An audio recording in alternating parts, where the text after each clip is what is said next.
Integrals exercise 7.7 के इस video में हम क्वेश्चन नंबर 3 सॉल्व करने वाले हैं। क्वेश्चन नंबर 3 में जो फंक्शन है वो कुछ इस प्रकार है, √x² + 4x + 6।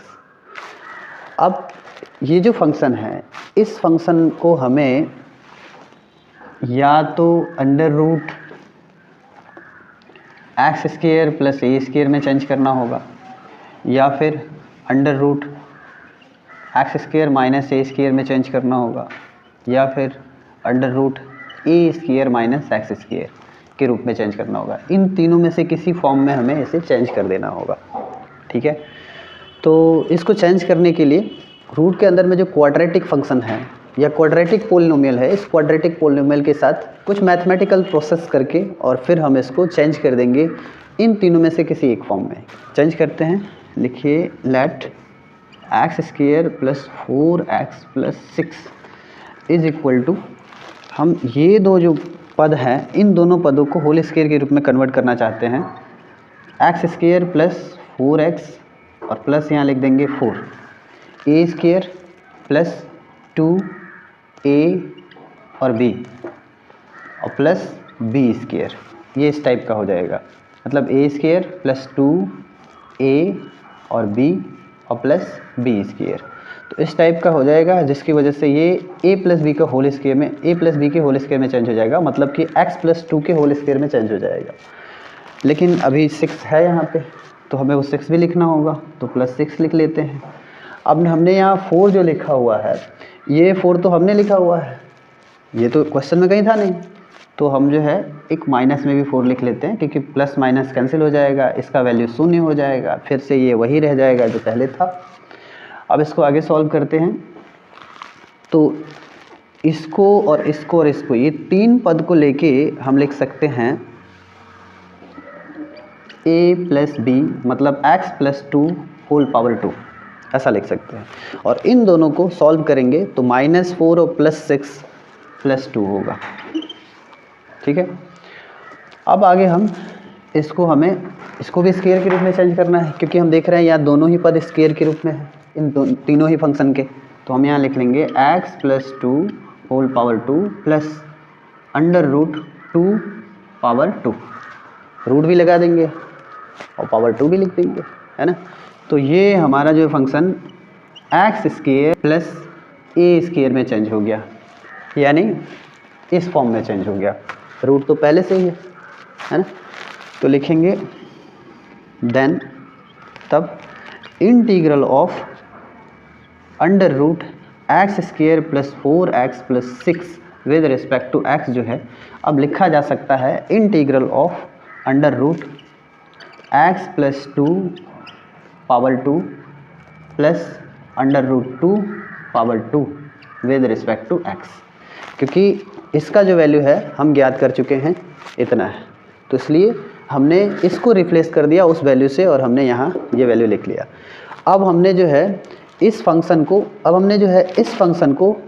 इस फंक्शन के रूप में चेंज कर दिया हुआ है, जो इन तीनों में से इस रूप का है, इस फॉर्म का है। अब हम यहाँ फॉर्मूला अप्लाई कर सकते हैं, लेकिन फॉर्मूला अप्लाई करने से पहले हम ये देख पा रहे हैं कि यहाँ जो वेरिएबल है, वेरिएबल 2 पदों में है और यहाँ जो वेरिएबल है 1 पदों में है ना। यहाँ x + 2 के साथ है, कांस्टेंट के साथ है, तो फिर हमें यहाँ सब्स्टिट्यूशन का सहारा लेना पड़ेगा और लिखेंगे again let x + 2 is equal to t मान लेंगे और इसका डेरिवेटिव फाइंड आउट करेंगे, जैसा कि हम सब्स्टिट्यूशन मेथड में करते हैं। x का डेरिवेटिव 1 होगा, 2 का डेरिवेटिव 0 हो जाएगा, तो +0 का लिखने का कोई मतलब नहीं है यहाँ। इज इक्वल टू यहाँ dt/dx हो जाएगा, dx को अब इधर ट्रांसपोज कर लेते हैं, 1 × dx, यानी dx और dt आपस में इक्वल होंगे। ये डेटा और ये डेटा यूज कर लेंगे इसको किसी दूसरे वेरिएबल t में सब्स्टिट्यूट करने के लिए। लिखेंगे देन तब integral of √x² + 4x + 6 with respect to x, वो इक्वल है इसके integral of √x + 2 whole power 2 plus √2 power 2 के विद रिस्पेक्ट टू x। अब हम ये डेटा यूज कर लेंगे यहाँ पे, तो लिखेंगे integral of root T power 2, क्योंकि x प्लस 2 को हम t मान चुके हैं, t पावर 2 होगा, और plus root 2 power 2 with respect to t। अब ये t के रूप में कन्वर्ट हो गया, ठीक है। अब लिखेंगे by using integral of root T square plus A square with respect to t. अब चूँकि टी के रूप में चेंज हो गया है इसलिए अब यहाँ टी ही लिखेंगे, is equal to half T into root T square plus A square upon 2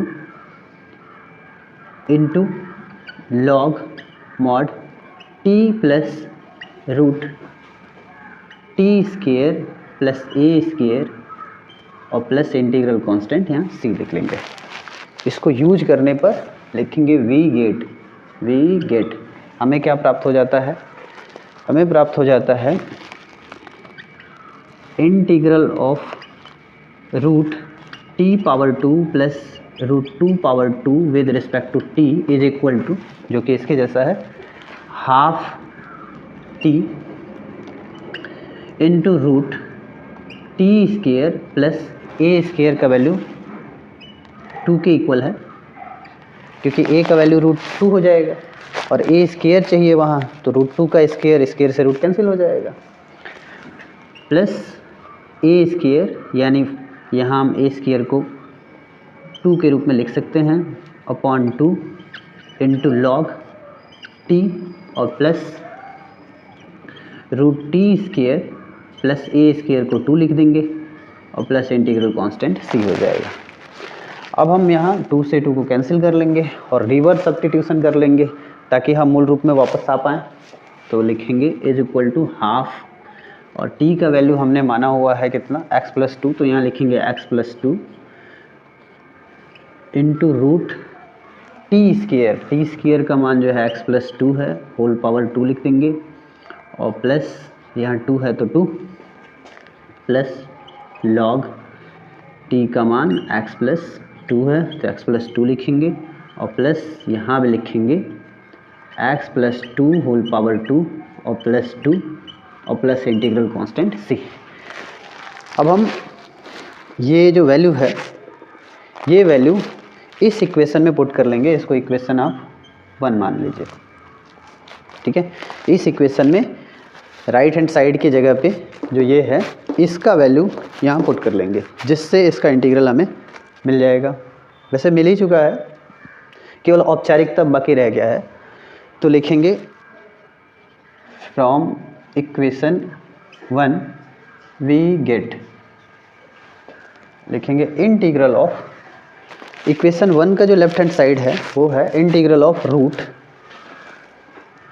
x square plus 4x plus 6, तो वो लिख लेंगे यहाँ with respect to x is equal to, जो इसका राइट हैंड साइड है वो इतना है और इतने का वैल्यू हमने इतना फाइंड आउट किया हुआ है तो उसको लिख लेंगे। तो इज इक्वल टू अब यहाँ नहीं हटने वाला है, हम यहाँ इक्वल करके और यहाँ लिख लेते हैं इसको। तो यहाँ लिखेंगे हाफ इंटू एक्स प्लस 2 और इसको लिखेंगे into root x plus 2 whole power 2 plus 2 और plus log mod x plus 2 plus root x plus 2 whole power 2 plus 2 और प्लस इंटीग्रल कांस्टेंट c। अभी भी कुछ परिवर्तन बाकी है, बाकी क्या है, जैसे कि यहाँ x plus 2 whole power 2 plus 2 जो है x plus 2 whole power 2 plus 2, क्योंकि स्क्वायर से रूट कैंसिल हो जाएगा, है ना, या यूँ कह लीजिए ये है ना, ये है इक्वल किसके, इसके। तो जहाँ जहाँ इस तरह का पद है वहाँ वहाँ हम रिवर्स सब्स्टिट्यूट करके ये लिख लेंगे, है ना।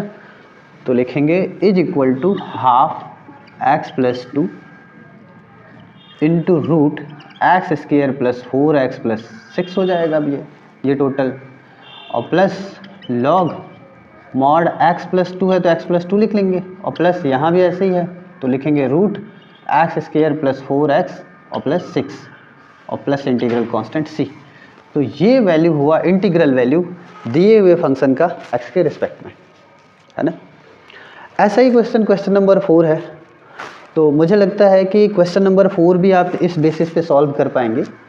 क्वेश्चन नंबर जो 4 है वो कुछ इस प्रकार है, root x² plus 4x plus 1। तो फंक्शन ये इस प्रकार का है, सेम ऐसे ही है, बस कुछ अंकों का परिवर्तन। यहाँ 6 है और यहाँ 1 है, बस इतना ही का परिवर्तन है।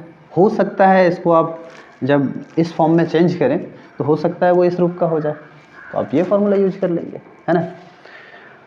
क्योंकि हम ये देख पा रहे हैं कि जब हम इसको ऐसे तोड़ते हुए गए थे तो यहाँ हमने देखा -4 और 6 था, तो चूँकि ये बड़ा था तो यहाँ पॉजिटिव साइन के साथ आया 2। अब यहाँ जो हम देख रहे हैं 1 है ना, यहाँ 1 है। अब 4 से 1 सब्ट्रैक्ट होगा तो -3 होगा ना, तो माइनस फॉर्म में आएगा। तो इसलिए हम ये फार्मूला ये इस रूप का हो जाएगा, और फिर हम इस रूप का जो फार्मूला इंट्रोडक्शन वीडियो में मुझे बताया है उस फार्मूले को यूज करके और आप इसको सॉल्व कर लेंगे। तो ये क्वेश्चन टास्क क्वेश्चन के रूप में हो गया, इसको आप सॉल्व करेंगे। मिलते हैं अगले वीडियो में बाकी के क्वेश्चंस के साथ।